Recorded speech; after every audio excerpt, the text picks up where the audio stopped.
오늘 우리가 함께 나눌 말씀 사무엘하 14장 21절부터 33절까지의 말씀입니다. 여기 불을 다 켜주십시오. 사무엘하 14장 21절부터 33절까지의 말씀 한 절씩 교독하겠습니다. 왕이 요압에게 이르되 내가 이 일을 허락하였으니 가서 청년 압살롬을 데려오라 하니라.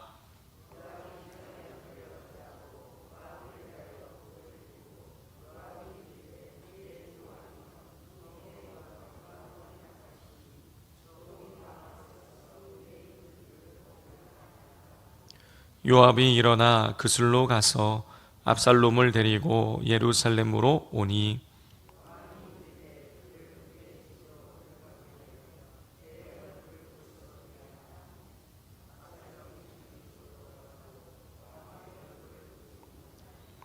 온 이스라엘 가운데에서 압살롬 같이 아름다움으로 크게 칭찬받는 자가 없었으니 그는 발바닥부터 정수리까지 흠이 없음이라.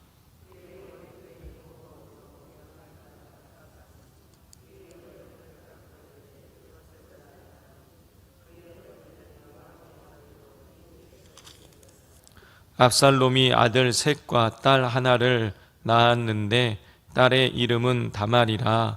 그는 얼굴이 아름다운 여자더라.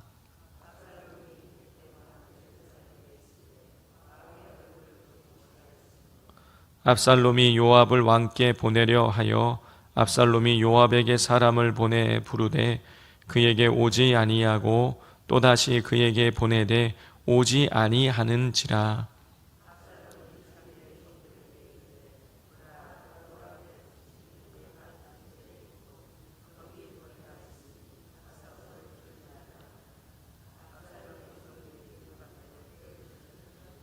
요압이 일어나 압살롬의 집으로 가서 그에게 이르되 어찌하여 내 종들이 내 밭에 불을 질렀느냐 하니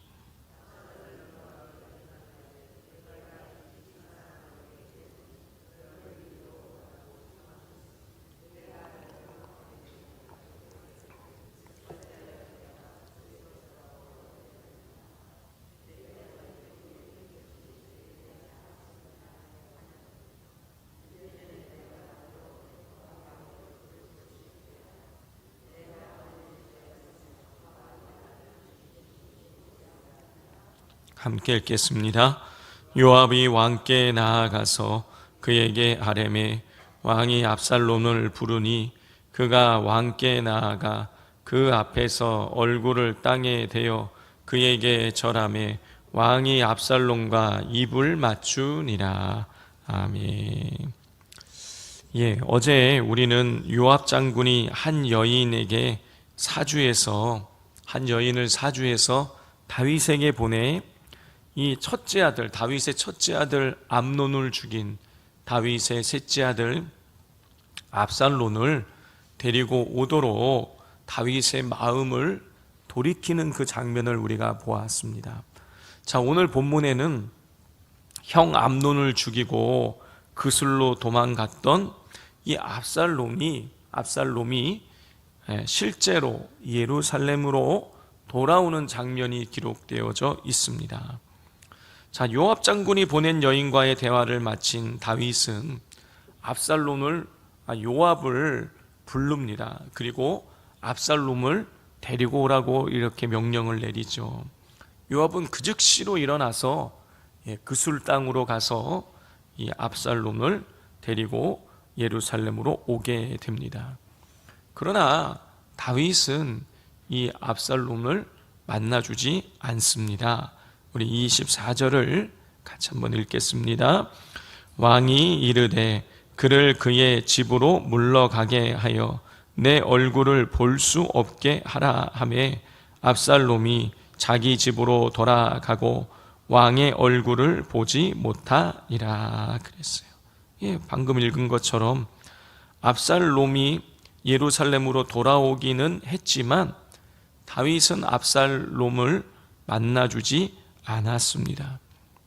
아마도 수년 동안 보지 못한 그리움보다 형을 죽인 그 죄에 대한 그 미움이 더 컸던 것 같습니다.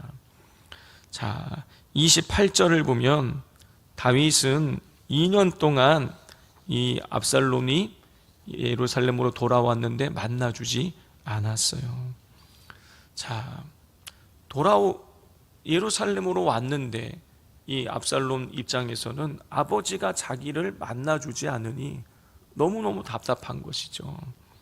그래서 이 압살롬은 자기를 그술 땅에서 예루살렘으로 오는데 아주 혁혁한 공을 세웠던 요압 장군을 이용해서 아버지의 마음을 돌이켜 아버지를 만나고자 그렇게 계획을 세웠습니다. 자, 그러기 위해서는 일단 요압 장군을 만나야 되는데 어찌된 일인지 요압 장군에게 사람을 보내서 이 압살롬에게 오라고, 자기를 만나러 오라고 이렇게 2번씩이나 사람을 보냈는데 요압이 어찌된 일인지 만나러 오지 않는 것입니다. 자, 그래서 이 요압 장군은 극약 처방을 내립니다. 30절 말씀 같이 한번 읽겠습니다. 압살롬이 자기의 종들에게 이르되 보라, 요압의 밭이 내 밭 근처에 있고 거기 보리가 있으니 가서 불을 지르라 하니라. 압살롬의 종들이 그 밭에 불을 질렀더니 그랬어요. 아니, 2번이나 사람 보내서 자기 만나러 오라고 그렇게 요청했음에도 불구하고 요압이 응답이 없자 이 압살롬은 자기의 종들을 시켜서 요압의 그 보리밭에 불을 지르게 하는 것입니다. 자, 그러자 요압이 득달같이 압살롬을 찾아와서 어찌하여 내 밭에 불을 질렀느냐 라고 이렇게 따져 묻게 되는 것이죠.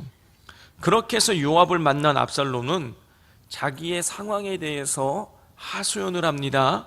우리 32절을 같이 한번 읽겠습니다. 압살롬이 요압에게 대답하되 내가 일찍이 사람을 내게 보내 너를 이리로 오라고 청한 것은 내가 너를 왕께 보내 아뢰게 하기를 어찌하여 내가 그술에서 돌아오게 되었나이까. 이때까지 거기에 있는 것이 내게 나았으리이다 하려 함이로다. 이제는 내가 나로 하여금 왕의 얼굴을 볼 수 있게 하라. 내가 만일 죄가 있으면 왕이 나를 죽이시는 것이 옳으니라 하는지라 그랬어요. 다윗의 얼굴을 보지 못한 채 2년여의 시간을 보낸 압살롬은 왜 나를 그술에 돌아오게 했느냐? 아버지의 얼굴을 보지 못할 것이었으면 그냥 차라리 그술 땅에 있는 게 나았다 하면서 아버지의 얼굴을 보게 만들라고 이 요압에게 압박을 가하게 됩니다. 자, 그러자 이 요압이 다윗을 찾아가서 상황을 알리고 그러자 다윗은 압살롬을 불러서 만나게 되는 것이죠. 자, 성도 여러분, 오늘 이 본문에 등장하는 압살롬은 목적을 달성을 하기 위해서 수단과 방법을 가리지 않는 사람인 것이죠. 그래서 목적을 달성하기는 하지만 그는 엄청난 죄를 저지르게 됩니다. 동생 다말을 성폭행한 이 원수 갚는 목적을 달성하기 위해서 그는 형 암논을 죽여요. 요압을 만나기 위해서 밭에다가 불을 지릅니다. 목적은 달성은 해요. 자, 그러나 죄를 짓고 있는 것이죠. 이 요압은 자기의 목적을 달성을 분명히 하고 있습니다. 그러나 죄를 지어요. 성도 여러분, 정말 이 모습은 정말 최악인 것이죠. 목적도 선해야 되고 방법도 선해야 되는데 이 요압은 목적도 선하지 못하였고 방법도 선하지 못했어요.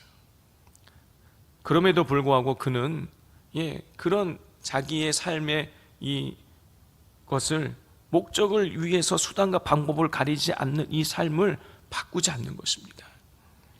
자, 이걸 통해서 우리는 뭘 할 수 있느냐? 요압의 삶은 목적에 이끌리는 삶이었다는 거예요. 목적이 이 압살롬의 삶을 이끌고 가는 것입니다. 한때 우리나라에, 아니 전 세계적으로 목적에 이끌리는 삶이 굉장히 유행했어요. 자, 그런데 성도 여러분, 목적에 이끌리면 유혹과 같은 일들도 일어날 수 있는 것입니다.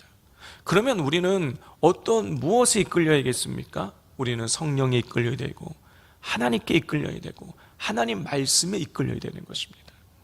내가 세운 목적이 나를 이끌고 가게 하면 우리는요, 엉뚱한 방향으로 갈 수도 있고, 내가 잘못 설정한 목적을 이루기 위해서 유혹과 같이 잘못된 수단과 방법을 동원할 수가 있게 되어지는 것입니다. 그러므로 우리는, 그리스도인들은 목적에 이끌리는 삶이 아니라 하나님이, 성령님이, 예수님이, 하나님의 말씀에 이끌리는 우리가 삶을 살아가야 하겠습니다. 자, 그리고 또 한 가지, 오늘 이 말씀을 통해서 우리가 알 수 있는 것은 뭐냐면, 이 요압이, 압살롬이 다윗을, 아버지를 만나는데 그 장면이 굉장히 인상적이에요. 우리 33절을 다 같이 한번 읽어보겠습니다. 시작. 요압이 왕께 나아가서 그에게 아뢰매 왕이 압살롬을 부르니 그가 왕께 나아가 그 앞에 얼굴을 땅에 대어 그에게 절하매 왕이 압살롬과 입을 맞추니라 그랬어요. 자, 우리 32절 마지막 부분에 보면 내가 만일 죄가 있으면 왕이 나를 죽이시는 것이 옳으니라 하는지라 그랬어요. 무슨 얘기입니까? 자기 죄가 있다는 얘기, 없다는 얘기예요? 없다는 얘기예요. 자기가 자기의 여동생 성폭행해서 성폭행한 암논을 죽인 것은 당연하다라는 거예요. 그거 죄 없다라는 거예요. 그래서 어떻게 합니까? 아버지 다윗을 만났을 때에 자기가 잘못했다라는 회개가 없는 거예요. 자, 이 회개 없는 삶의 결론을 우리가 나중에 이제 살펴보게 되겠지만, 아버지 다윗 쫓아내는 겁니다. 죄를 돌이키지 않으니까 죄가 죄를 계속해서 잉태해서 정말 엉뚱한 방향으로 가게 되어지는 것이죠. 그러므로 우리는 이 죄에 민감해야 되는 것입니다. 죄가 우리 삶에 틈타지 못하도록 날마다 회개하고 깨어 있어야 되는 것이죠. 죄를 허용하기 시작하면, 죄를 너무나 쉽게 허용하기 시작하면 그 죄가 우리의 삶을 좌지우지하게 만드는 것입니다. 우리 세상에선 그런 말이 있지 않습니까? 처음에는 사람이 술을 먹지만 나중에는 술이 사람을 먹는다, 그런 이야기가 있지 않습니까? 처음엔 인간이 죄를 지어요. 그래 나중에 되면 죄가 사람을 좌지우지하는 것입니다. 그러므로 이 죄가 우리를 이끌고 가지 못하도록 우리는 날마다 성령에 깨어서 우리가 성령에 민감하게 반응하며 하나님 말씀에 이끌리는 우리가 삶을 살아갈 수 있어야 하겠습니다. 자, 오늘 말씀을 기억하면서 우리가 또 함께 기도하기를 원합니다. 이 시간 우리가 하나님이 아니라, 하나님 말씀이 아니라, 성령님이 아니라 다른 엉뚱한 것에 우리가 이끌려가고 있다라면, 내가 세운 세상의 그 정욕에 이끌리는 목적에 이끌리고 살아가고 있다라면 하나님 용서하여 주시옵소서.